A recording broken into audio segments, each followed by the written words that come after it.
Hello guys, welcome to my channel. કેમ છો બધા? આજે આપણે લગ્ન પ્રસંગમાં હોય ને એવું રીંગણ બટેટાનું શાક બનાવવાનું છે. આપણે ઘણીવાર ઘરે રીંગણા બટેટાનું શાક બનાવીએ ને તો આપણા બાળકો મોઢું બગાડતા હોય છે, નથી ભાવતું હોતું, પણ લગ્ન પ્રસંગમાં એ જ શાક આપણને ભાવે છે. તો આપણે થોડી ઘણી ટ્રિક્સ ફોલો કરી અને શાક બનાવીએ તો આપણું શાક પણ એવું જ બને છે. તો ચાલો આજે આપણે એની રેસીપી જોઈએ.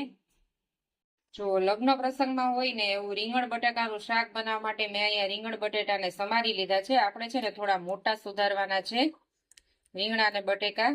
અને બાકી તો જો મેં ટમેટા ચોપ કરીને રાખી દીધા છે, રૂટિંગ મસાલા છે અને તાજી લસણની ચટણી છે ને મેં ખાંડીને રાખી છે. આપણે આમાં તાજી લસણની ચટણીનો યુઝ કરશું એટલે શાકનો ટેસ્ટ છે ને બહુ જ ફાઇન આવશે. અને હવે આપણે એક કુકરમાં 2-3 ચમચી જેટલું તેલ લઈ લેશું. જો આપણું તેલ થઈ ગયું છે, આપણે રાઈ એડ કરશું, પછી જીરું એડ કરશું, પછી રાઈ જીરું બે તતડી ગયા છે. હવે આપણે હિંગ એડ કરશું.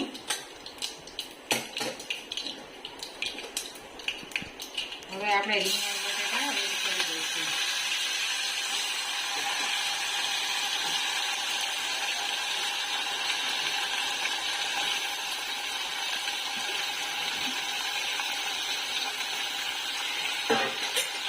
તો રીંગણ બટેટા એડ થઈ જાય ને પછી આપણે તેલમાં થોડું એને મિક્સ સાતડી લઈશું. આમાં છે ને તેલ થોડું ચડિયાતું એડ કરવાનું છે, એટલે આપણું શાક છે ને સરસ પ્રસંગમાં હોય ને એવું થશે, રસાદાર. હવે આપણે જે આ રૂટિંગ મસાલા છે ને એડ કરી દઈશું. અને મેં તાજી લસણની ચટણી ખાંડી છે, એ આપણે આમાં એનો યુઝ કરવાનો છે. આપણે જેવું તીખું ખાતા હોય એ મુજબ આપણે એડ કરવાની છે. અને આમાં ધાણા જીરું છે ને એ આપણે લાસ્ટમાં એડ કરશું, એટલે એની સ્મેલ છે ને એકદમ સરસ આવે. જો આપણે છે ને હવે બધા મસાલા મિક્સ થઈ ગયા છે. હવે આપણે છે ને આને 2 થી 3 મિનિટ સુધી સાંતળવાનું છે. કોઈ પણ શાક હોય ગાઈસ, આપણે છે ને તાત્કાલિક મસાલા કરીને પાણી એડ નથી કરવાનું. એને થોડી વાર સાંતળીને પછી આપણે પાણી એડ કરશું ને તો આપણું શાક બહુ જ ફાઇન લાગશે.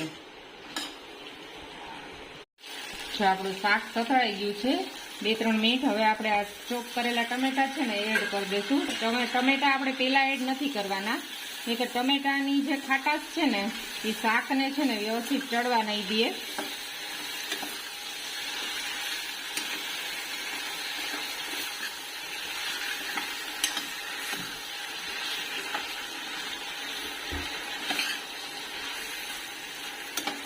ટમેટા નાખીને આપણે 2-3 મિનિટ હજુ આને રેવા દઈશું ગેસ ઉપર. જો ગાઈસ હવે છે ને આપણે પાણી એડ કરી દઈશું.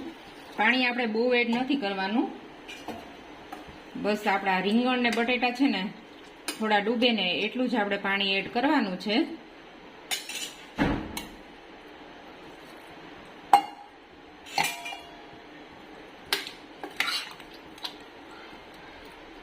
હવે આપણે 2 થી 3 સીટીમાં આ શાક મસ્ત થઈ જાય છે. હવે કુકરનું ઢાંકણું બંધ કરીને આપણે 3 સીટી કરી લઈશું. જો આપણું 3 સીટી થઈ ગઈ છે અને શાક આપણું એકદમ લાલ ઘૂમ ચટાકેદાર રેડી થઈ ગયું છે. હવે છે ને આ સ્ટેજ ઉપર હું તમારી સાથે એક સિક્રેટ શેર કરવાની છું. હવે આપણે ધાણા જીરું છે ને આપણે બધા શાકમાં મસાલા કરીએ ને ત્યારે એડ નથી કરવાનું. શાક થઈ જાય ને પછીથી આપણે ધાણા જીરું પાવડર એડ કરવાનું છે. એનાથી છે ને આપણા શાકની સ્મેલ બહુ જ ફાઇન આવશે અને લગ્ન પ્રસંગમાં જેવું શાક હોય ને એવું જ આપણું શાકનો ટેસ્ટ આવશે. જો મસ્ત આપણું શાક હવે રેડી થઈ ગયું છે અને ધાણા જીરાની સ્મેલ પણ બહુ ફાઇન આવે છે.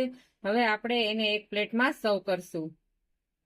જો ગાઈસ લગ્ન પ્રસંગમાં હોય ને એવું આપણું રીંગણ બટેકાનું શાક સર્વ થઈને રેડી થઈ ગયું છે. જો તમને આ મારી રેસીપી ગમી હોય તો તેને લાઈક કરજો અને શેર કરજો.